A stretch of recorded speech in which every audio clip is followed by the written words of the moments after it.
मजा तो बहुत आया है बिकॉज आपको लाइव देखने को मिलता है जो सब आप लोग टीवी पे देख रहे हैं। 24 घंटे आप सब चीजें देख रहे हो, जो कंट्रोवर्सीज हो रही है, एक्चुअल में कैसा किसका कनेक्शन है, क्या वाइब है। मजा बहुत आता है, लेकिन हाँ उतना ही टायरिंग भी है क्योंकि आप पूरा टाइम काम कर रहे होते हो, किसी न किसी के बाइट्स ले रहे हो। आपको पूरा डोम में बैठना पड़ता है to just know the gist कि क्यों वो घर जा रहा है या फिर क्यों वो आज जीतने वाली है। आपको पूरा टाइम देखना पड़ता है और उसके बाद में आपको जो उसका फल मिलता है आप ऑडियंस की तरफ से बहुत कम आता है हमारे पास। लेकिन मजा बहुत आता है बीइंग एन इनसाइडर। ओके, सिमरन, आप एज अ इनसाइडर थी शो के हम्म। अंदर, शो को लेके रिलेटेड आपके अपने थॉट्स हैं जो आपने एक बार बाहर बोलने की कोशिश की थी आकांक्षा को लेकर, हम्म। जिसमें एक अलग ही कंट्रोवर्सी में आप फंस चुकी थी क्योंकि फैन का जो लव था वो कहीं ना कहीं आपके ऊपर एंगर के रूप में नजर आया था। हम्म। तो वो पूरी कंट्रोवर्सी के बारे में मैं जानना चाहती हूँ कि आखिरकार ऐसा क्या था, वो बॉडी काउंट को लेकर इतना ज्यादा बवाल हो गया था। I feel like it was a lot of miscommunication because जो मैंने वो पॉडकास्ट में बाहर जाके बात की थी उसमें बॉडी काउंट को लेके कोई बात ही नहीं हुई थी। उसमें बात बस ये हुई थी मेरा ओपिनियन क्या है रिलेशनशिप और डेट्स को लेके। कि हाँ इंसान कह रहा है कि मैं रिलेशनशिप में रही हूँ लेकिन मैं डेटिंग पे डेट रिलेशनशिप में नहीं रही हूँ लेकिन मैं डेट इस पे भी पता चले गाली पड़ जाए रिलेशनशिप में नहीं रही हूँ लेकिन मैं डेट्स पे गई हुई हूँ एवरीथिंग लाइक दैट। तो मेरा ओपिनियन उस पे था एंड उस चीज पे मुझे मेरे इंस्टाग्राम पे पर्सनली लोगों ने खोल खोल के गालियां बकी है। ढूंढ ढूंढ के मेरा इंस्टाग्राम खतरनाक गालियां बकी। तो मैंने उस पे एक रिप्लाई बैक किया था उन लोगों को एंड उस पे मेरे पास एक कमेंट आया था बॉडी काउंट को लेके मेरे मेरे ऊपर आया था कि आजकल डेट से ज्यादा तो लोगों के बॉडी काउंट होते हैं, डेटिंग लोगों के से ज्यादा बॉडी काउंट होते हैं, यू कंट, ये करके एक रिप्लाई आया था।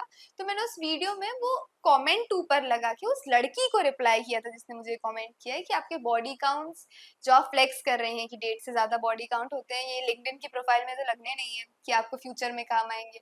आपके बॉडी काउंट्स कितने हैं ये आपको सिर्फ फ्यू और बेडरूम्स तक ले जाएंगे, nowhere else in life meaningful. जिस पे जो हमारी मैडम है आकांक्षा। इनको लगा, हाँ। आकांक्षा, हाँ। इन्हें लगा कि मैंने इनको कहा है और इन्होंने जाके एक वीडियो डाल दी अपने स्नैपचैट पे कि ये इनसाइडर कह रही है body count can take you to few more bedrooms. That's it, hmm. That's it. And लोगों को क्या लगा कि ये तो मैंने आकांक्षा को बोला है, तो बस एक और सिंपैथी कार्ड खेला गया, एक और नरेटिव सेट करने की कोशिश की। तो यही है, बट ऑडियंस हमारी इतनी पागल नहीं है। मुझे ऐसा लगता है जिस दिन सारी सच्चाई बाहर आएगी उस दिन लोग समझ जाएंगे कि कौन सच्चा है और कौन झूठा है। और सच बोलने में अगर गाली पड़ रही है तो क्या बुराई है, सच जिस दिन समझ आएगा अच्छा लगेगा।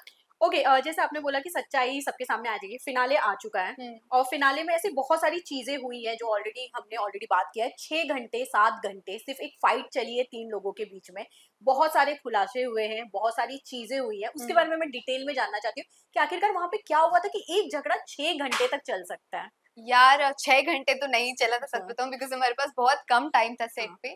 2-3 घंटे चली थी ये झगड़ा, लेकिन खुलासे इतने हुए क्योंकि लोग प्रूफ्स लेकर आए थे, पीपल हैड पिक्चर्स। तो वो चीजें इतनी बड़ी हो गई क्यों, कोई प्रूफ के साथ आएगा ना तो आप कितना भी डिनाई कर लो आप उसको नहीं डिनाई कर पाओगे क्योंकि इंसान के पास प्रूफ है आपके खिलाफ। तो वो प्रूफ को पकड़ के एक नैरेटिव सेट करने की कोशिश की, दूसरे ने दूसरी नैरेटिव सेट करने की कोशिश की, एक ने अपने साइड की स्टोरी बताई, दूसरे ने अपने साइड की स्टोरी बताई, और वो इतना खिंच गया क्योंकि सबकी पर्सनल लाइफ इन्वॉल्व हो गई थी। उनके पेरेंट्स ये शो देख रहे हैं, उनके लिए हर चीज इन्वॉल्वमेंट आ गया था, तो वो चीज रुक ही नहीं रही थी। और सब इतने भरे बैठे थे ना, रूरू इतनी भरी बैठी थी इतने टाइम से कंट्रोल करके, योगेश ने चीजें अपने पास रखी थी, आकांक्षा चुप बैठी हुई थी, सबके एक एक पॉइंट्स आने लग गए एंड वो इतना ओवरवेलमिंग और इतना इमोशनल सीन हो गया था कि वो चीज रोकनी पड़ी थी हमको। बिकॉज एक यहाँ रो रहा है, एक वहां रो रहा है, एक यहाँ रो रहा है, कौन से सुसाइडल थॉट्स आ रहे, सब सब हो रहा है।